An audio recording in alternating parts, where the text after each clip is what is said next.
Alan Krzyzewski. Good afternoon, Dzień dobry. Welcome to a beautiful Saturday in downtown Chicago. You see Buckingham Fountain there in all of its glory. What a wonderful Saturday afternoon we have for the Polish Constitution Day Parade.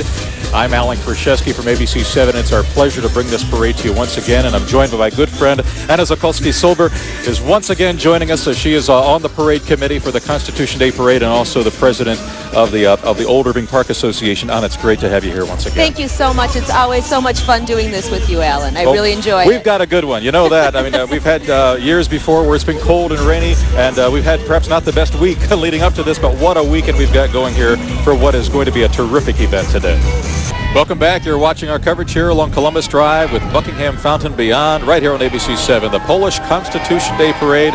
I'm Alan Krzyzewski from ABC7, joined once again for our coverage with Anna Zakolski-Silber, and it's our pleasure to bring you our coverage of the parade today. Anna, this might be a good time to explain to some folks who may not be familiar why we call it Constitution Day Parade and why Poles celebrate it. And it goes back to the 1700s, actually, to the May 3rd Constitution of 1791, a constitution that was in some ways radical. It followed the American Constitution, but really went to great lengths, although it was very short-lived in Poland, but went to great lengths to attempt to create a democratic constitution at that time.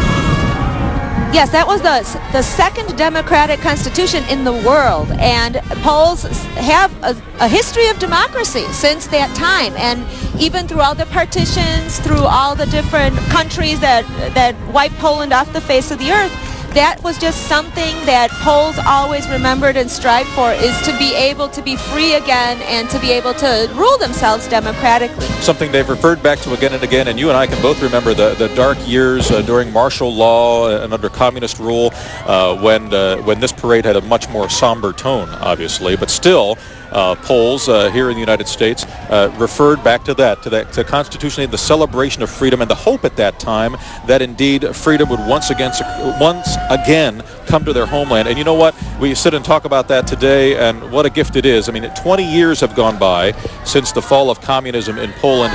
I should mention, just while I brought this up, that there's going to be a celebration right here at Millennium Park, not today, but on May 29th, later on this month, on a Friday evening, at the Pritzker Pavilion at 7:30 in the evening. There's going to be a great celebration of the 20th anniversary of the fall of communism right here at Millennium Park.